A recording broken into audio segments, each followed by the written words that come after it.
Hello everyone, welcome to today's video, and today we will be understanding gametogony. As you can see on the computer screen, we will understand the gametocytes first, and then we will understand the gametogony and how mosquito helps the parasite to develop sporozoites again from the gametes. In our previous videos, we have covered pre-erythrocytic zygogony, and there is a separate video available on that one. After that, we have covered erythrocytic zygogony, and now today we will complete the life cycle of Plasmodium parasite by covering the gametogony cycle, which involves the mosquito as a host. So let's understand that, and I want you to please, before watching this video, please watch these two videos that I mentioned before watching this one. This will help you to understand this particular topic better. All right, everyone. So you can see on the computer screen, you can see all the illustrations that I've already designed. I've kept them separate. Now, one by one, we will recreate the image that we have seen, and we'll also understand the gametocytes. We'll understand gametogony in very much detail. So this is something, you guys have appreciated. So thank you so much for appreciating all the videos that I create, especially illustration-based video. You have liked them a lot. So I'll be creating more videos on different topics. You can also suggest me a few of the topics that you want to understand in various areas of biosciences. I'll try my best to create videos on that one. Okay, so I'll start with the first point, which is I'm going to create the partition between these two. First is understanding the gametocytes, and second one is the understanding of gametogony.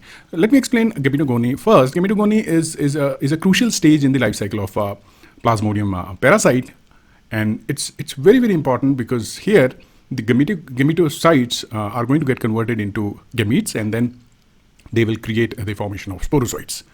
In the previous video, we have covered some of the important points regarding how the erythrocytic or the pre-erythrocytic zygogony occurs. The Merozoites, they are getting produced from the human RBC, and here what happens is some of the Merozoites, which is basically the asexual stage of the parasite, now they are going to convert into gametocytes, and gametocytes will be the agents or the factors that will lead to the sexual reproduction, which will occur inside the mosquito, right over here on that side. So from these Merozoites, we are going to get different types of gametocytes. The first one is this, which is one is female gametocyte, and second one is the male gametocyte. And these are the structural features for Plasmodium vivax, Plasmodium ovale, and Plasmodium malariae gametocytes. And let me label this also. So I'll put gametocytes right over in front of these structures so you understand what we are discussing over here. Next one, for Plasmodium falciparum, gametocytes are different, and this is the structural feature for Plasmodium falciparum gametocytes, right? And what I'm going to do is I also have created the arrows, and I'm going to use that so that it basically points out what I'm trying to refer right over here, right? So what is happening in this case, as you can understand, we have these Merozoites. They inside the human blood, inside the blood vessel, or basically the Merozoites, they get converted into male and female gametocytes inside the internal organs such as spleen or bone marrow. So that you have to remember.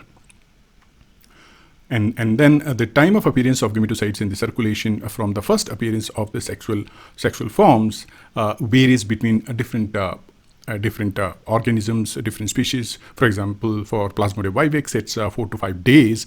Plasmodium falciparum, on the other hand, it's 10 to 12 days. It's a longer time. And for Plasmodium malariae, it's 11 to 14 days. And that information you can easily get.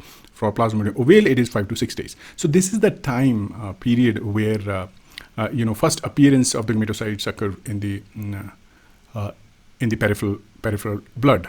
Right. So as you can see, these are the structural features. So it is easily recognizable. That's why you can do blood smear and recognize these gametocyte inside the human blood, and you can determine which Plasmodium species is there, right? Because of the female gametocyte, as you can see right over here, it's different than the female gametocyte of the Plasmodium falciparum. All right. So now we have these gametocytes. They are present in the human blood. What will happen next? Now these gametocytes, they will be taken up by the mosquito, right? So what will happen next is they will be taken up by a mosquito. And I do want to mention a few of the points before we go into further discussion on the gametocyte. So gametogony is the phase in which Plasmodium transitions from asexual reproduction to the sexual reproduction that we discussed. So Merozoites, these are sexual components, asexual components, they will be converted into sexual components, and this will be the start of the sexual reproduction, right? And microgametes, they are also known as the male gametes, and the female gametes are also known as macrogametes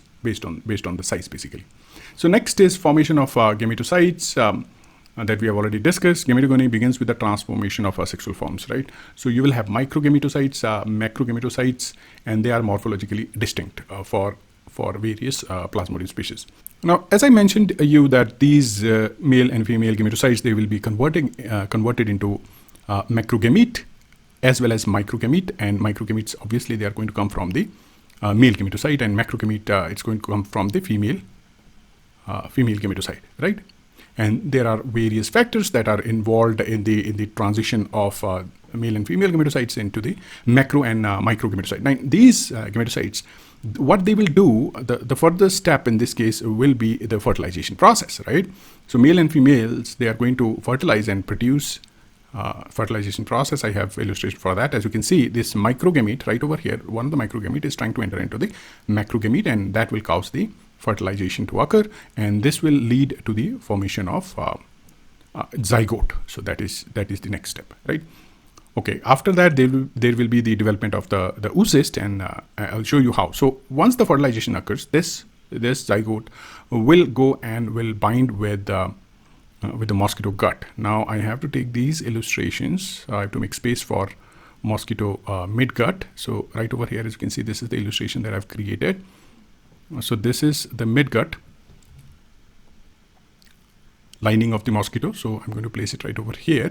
Next, what will happen that the zygote, will basically like this enter into this mosquito midgut, right? So from here, it will after fertilization, what will happen? It will enter into the mosquito midgut, and then there will be the formation of. I have to move a little bit backwards to show it clearly, make it a little smaller, right? So it's entering into the midgut, and then we'll have these oocysts. They are going to develop onto the mosquito midgut surface, right? So you can see this is a development stage 1. Further, there will be the development stage 2, like this, and then there will be the development stage 3, where we'll have sporozoites getting formed inside the oocyst. So I guess let me copy this arrow, and I can use this to direct right over here. Okay, so as you can see over here, what I've done is the macrogamete and the microgamete, they will fuse together, and the fertilization will occur. After that, the zygote will lead to the formation of various developmental stages of oocyst. And this is, I'm going to use this label for the developmental stages of oocyst in the mosquito midgut.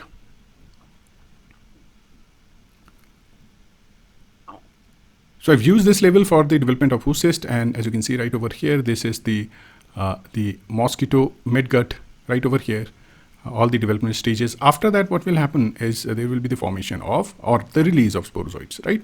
So obviously next, these sporozoites, which are present inside, as you can see right over here, which are present inside the oocyst, and after development, what will happen that they will basically move from the midgut to the salivary gland of the mosquito, and this is the mosquito right over here. Yeah, this is quite fancy illustration, and it definitely required a lot of my time to create this, but as you can see, it's worth it. So you can easily now see what happened is, starting from here, the sporozoites, they moved from mosquito midgut, and they moved to the salivary gland, and after that, from here, they will enter into the human body right over here, because Anopheles mosquito will require blood meal, right? And we all know that, and because of that, during that particular step, the humans, they are going to get infected by these sporozoites. And I can also use this label right over here, and I guess this is oocyst, because sporozoites are inside, but as you can see right over here. But overall, what is happening is the development of oocyst in the midgut of mosquito, and then sporozoites, they are going to enter from midgut to the salivary glands, and while mosquito is taking the male sporozoites, again they're going to enter into the human body. And then life cycle again continues, right? So that is what we have discussed. In the pre-erythrocytic zygote, we discussed that how mosquito will release sporozoites inside the human body. And then erythrocytic zygote will happen where the merozoites, they are going to get released. After that, gametocytes will be produced in the internal organs like bone marrow and blood. And from there, they will be transmitted. They will be taken up by the mosquito, obviously, because sexual reproduction cannot happen inside the human body. It is required to happen inside the mosquito midgut. And then these inside the mosquito, what will happen? You will have microgamete and microgamete coming from the male gametocyte. Macrogamete is coming from the female gametocyte. They will fertilize and then cause the formation of zygote. Zygote will lead to the oocyst development. And when there is oocyst development, there are other structures also getting formed based on the developmental stage. For example, you have ookinete. Within what is ookinete? Within 24 hours, a non-motile rounded zygote transformed into vermicular motile elongated form with an apical complex. That is called the ookinete stage. So you will have a zygote which is non-motile, and it will get transformed into a motile and a vermicular motile elongated form with apical complex, and that will be the start of oocyst formation, right? And in the oocyst formation, what will happen? Ookinete penetrates into the stomach wall of the mosquito and lies just beneath the basement membrane. Right after that, there will be several and thousand mature oocysts can be found inside the mosquito. A lot of oocysts they can be found inside the mosquito, and that they will release a lot of sporozoites. And then sporozoites basically are going to formed by the meiosis process, and they are spindle-shaped sporozoites measuring 10 to 15 micrometer in size. These are some of the important features of the life cycle, especially the gametogony, where the parasite is getting developed inside the mosquito. Right, so that concludes our entire life cycle of Plasmodium parasite. I've also tried to explain some of the distinct features of Plasmodium vivax, ovale, and Malaria. I hope this information was helpful. And please let me know if you have any doubts, any questions. I'll try to help you out with your doubts. You need to just comment in the comment section. And if you have anything related to the parasitology, medical parasitology, or any other subjects, please do let me know, and I'll try to make video on that one. All right, with that note, I'll just conclude this video, and we'll meet in the next one. Till then, take care, everyone.